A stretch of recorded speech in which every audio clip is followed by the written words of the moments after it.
Baik teman-teman, eh, hari ini kita akan belajar tentang pemasaran global atau pemasaran nasional, betul ya? Nah, jadi teman-teman pasti tahu tentang pemasaran. Nah, jadi satu-satunya divisi di suatu perusahaan yang menghasilkan uang itu adalah bagian pemasaran. Pemasaran secara garis besar itu adalah semacam apa ya? Bukan hanya promosi saja, tetapi bagaimana perusahaan juga membangun brand image-nya. Nah, jadi contohnya ketika kita berbicara tentang pemasaran, pemasaran yang berhasil itu adalah ketika kita bicara tentang produk, maka akan terngiang-ngiang dengan produk tersebut. Nah, contohnya ketika kita bilang air mineral, pasti akan ada beberapa merek yang terasosiasikan dengan produk tersebut. Air mineral, rokok, mie instan, pompa air. Pasti teman-teman ketika saya bilang jarum, ya pasti akan terasosiasikan dengan merek rokok. Padahal jarum itu ya jarum biasa. Contoh lagi gudang garam. Ya, gudang garam kan gudang yang di dalamnya tidak tersimpan dengan garam. Harusnya seperti itu. Tetapi karena brandnya terlalu kuat, maka terasosiasikan dengan merek rokok. Nah, kan seperti itu. Nah, harapannya teman-teman nanti setelah belajar tentang pemasaran internasional ini, teman-teman mampu memahami perkembangan ekonomi dunia setelah masa sekarang, mengetahui dampak dari globalisasi pada disiplin pemasaran, belajar tentang saling ketergantungan antara arah manajemen dengan hasil kegiatan pemasaran, dan juga memahami faktor-faktor yang mendukung atau menghambat aktivitas pemasaran internasional.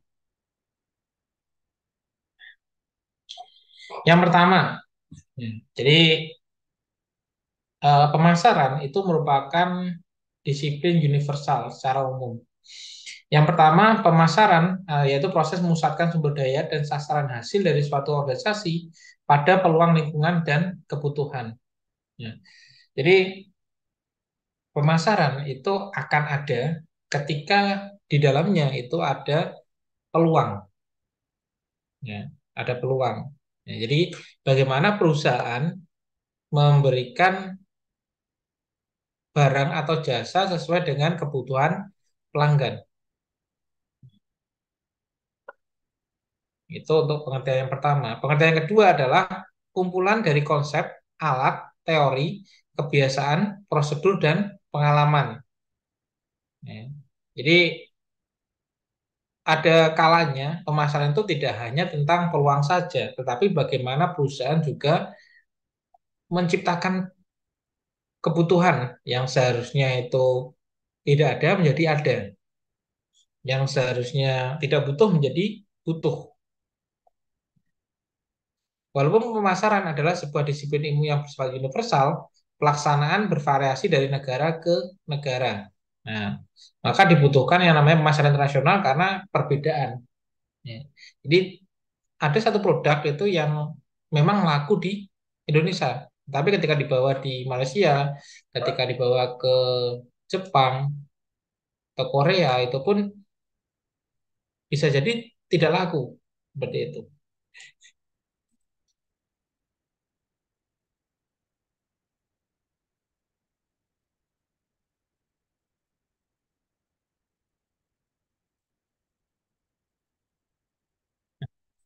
Jadi di dalam proses pemasaran itu pun selalu berkembang. Ya. Diawali dengan tahun 50-an. Jadi tahun 50-an itu pemasaran itu berfokus pada produk. Bagaimana manusia itu menciptakan produk yang benar-benar mampu untuk memenuhi kebutuhan manusia yang lain. Jadi bagaimana menciptakan produk yang eh, visioner. atau kebutuhan yang produk yang memenuhi kebutuhan dari pelanggannya. Nah, jadi fokusnya tentang produknya. Ya. Mulai di tahun 60-an itu bergeser menjadi memusatkan pada orientasi pelanggan atau konsumen. Ya, pengembangan baru pemasarannya itu adalah tentang produk, harga, distribusi, dan juga promosi. Jadi tidak lagi tentang melulu tentang produk. Tapi pertanyaannya adalah apakah di tahun 60-an itu produk nggak penting? Tetap penting, ya. Karena produk yang baik itu adalah produk yang mampu untuk memasarkan dirinya sendiri. Nah, tetapi perusahaan pun juga harus berkembang juga, ya. Tidak hanya tentang berfokus tentang produk saja, tetapi tentang pricing atau harga. Ya. Bisa kita lihat sama-sama sepatu, ya, tetapi harganya bisa puluhan ribu, bisa ratusan ribu, bisa jutaan, bisa belasan juta, bisa puluhan juta. Ya. Kenapa demikian?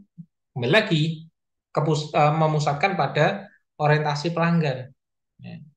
Pelanggannya pengen untuk sebagai fungsi sepatu tersebut atau sebagai gengsi atau sebagai merek. Ya. Harganya pun juga bervariasi. Maka belum tentu barang yang murah itu laris, belum tentu juga barang yang mahal itu tidak laku. Ya. Bisa jadi yang mahal itu yang lebih laku. Ya. Yang ketiga adalah tentang distribusi. Ya, kalau dulu sebelum adanya internet itu kan sistem distribusi itu adalah lebih ke offline. Ya.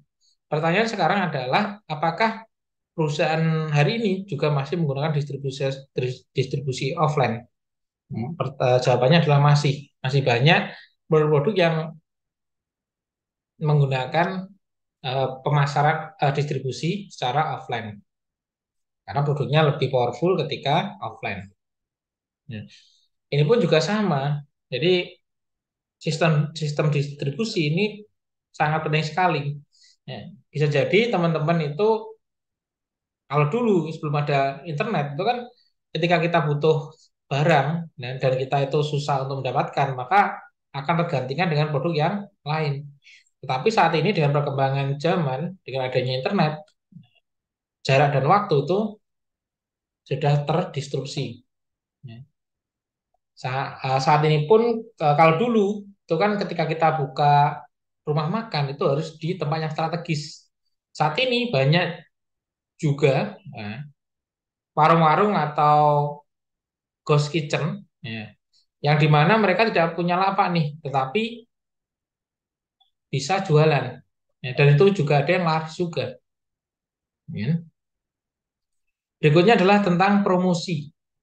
Ya, jadi tentang promosi ini bukan hanya tentang kita menawarkan diskon, ya, tetapi juga tentang bagaimana kita mengenalkan produk, kita mengenalkan fungsi, kita mengenalkan fitur-fiturnya, nah, kita mengenalkan apa yang dibutuhkan oleh konsumen dan lain sebagainya. Itu adalah promosi. Di tahun 90-an itu mulai berkembang, itu adalah memusatkan pada pelanggan dalam konteks lingkungan eksternal yang lebih luas tentang persaingan, kebijakan, dan peraturan pemerintah.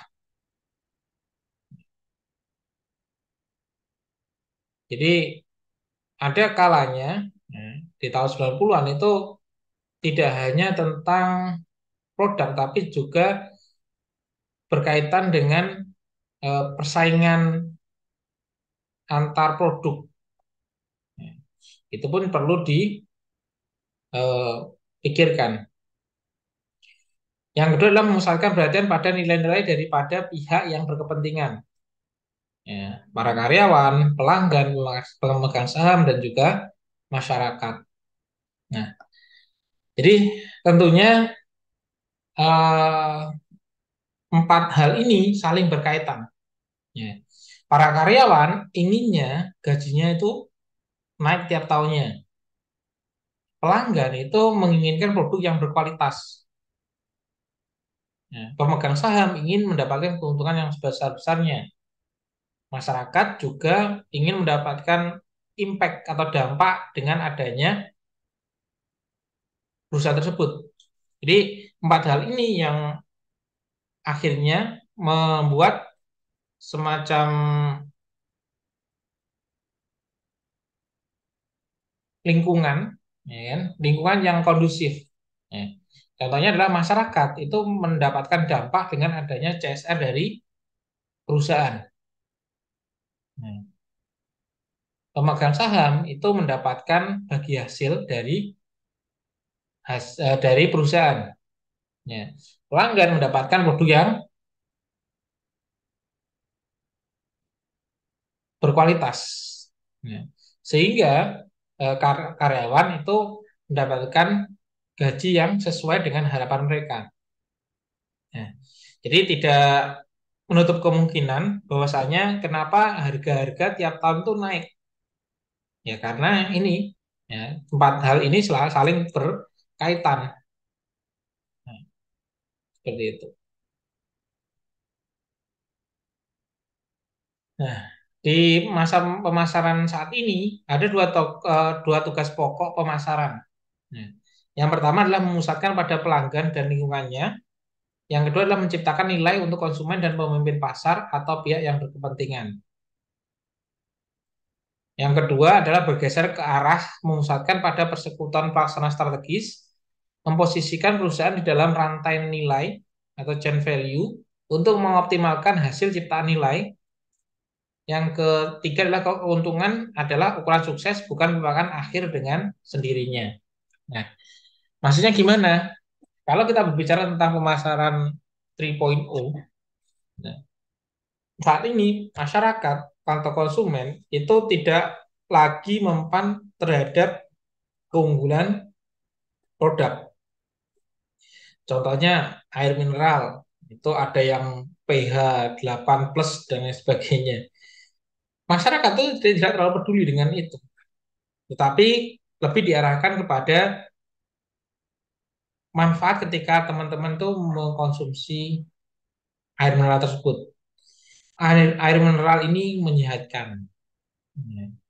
Air mineral ini sebagai teman nongkrong Anda.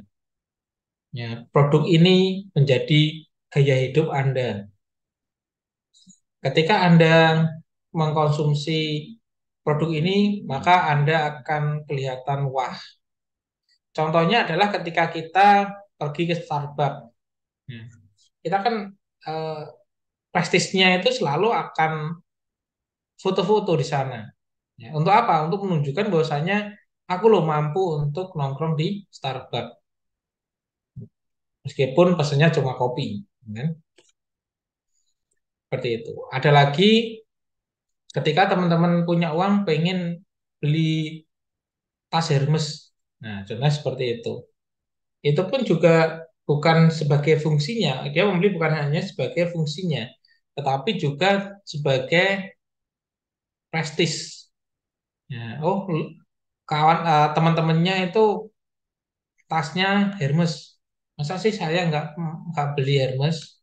Nah, oh, teman-temannya circle-nya itu beli sepatu Nike. Nah, masa sih saya nggak beli? Kan seperti itu. Maka banyak konten-konten di internet yang menunjukkan flexing dan lain sebagainya itu pun juga salah satu cara untuk mendapatkan pengakuan. Nah, seperti itu. Jadi tidak lagi tentang oh ini enak, ini enak, ini enak. Enggak. Tetapi tentang lebih ke lingkungannya. Ketika Anda nongkrong, maka Anda bisa minum ini, bisa makan ini. Ketika Anda berkumpul dengan keluarga, bisa mengkonsumsi ini, dan lain sebagainya. Ketika Anda ingin sehat, maka konsumsi produk ini, dan lain sebagainya.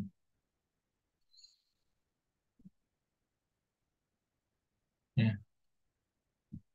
Di dalam pemasaran, itu sebenarnya cuma ada tiga prinsip ini. Ya. Jadi ketika teman-teman punya produk, itu harus dipikirkan tiga hal ini. Yang pertama adalah tentang nilai pelanggan, ya, atau customer value.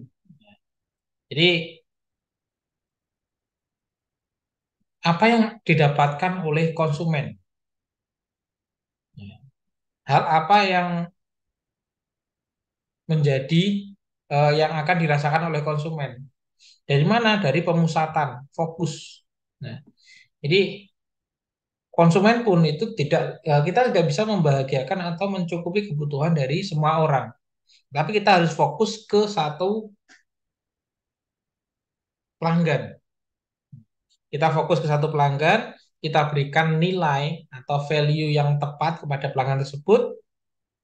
Nah, ketika sudah ada leader marketnya, maka kita perlu memikirkan perbedaan atau diferensiasi dari produk tersebut. Kalau kita pikir, ya kan, air mineral itu kan sebenarnya sama-sama air mineral. Tetapi kenapa Aqua dan Le Mineral itu mampu bersaing? Karena mereka punya pangsa pasar yang berbeda. Yang satunya adalah sebagai air murni pegunungan. Ada yang mengklaim bahwasanya ada manis-manisnya. Nah, ada yang sebagai ketika pengen sehat maka minum Cleo dan lain sebagainya.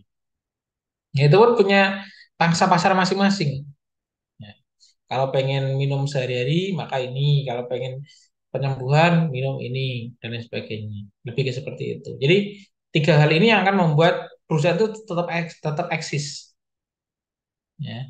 Jadi sama halnya seperti iPhone dengan merek-merek yang lain. Ya. Kenapa iPhone dengan merek-merek yang lain itu bisa berbeda? Padahal iPhone itu kan harganya mahal. Nah, sama-sama speknya itu kenapa orang lebih memilih iPhone daripada merek yang lain, merek-merek dari Cina?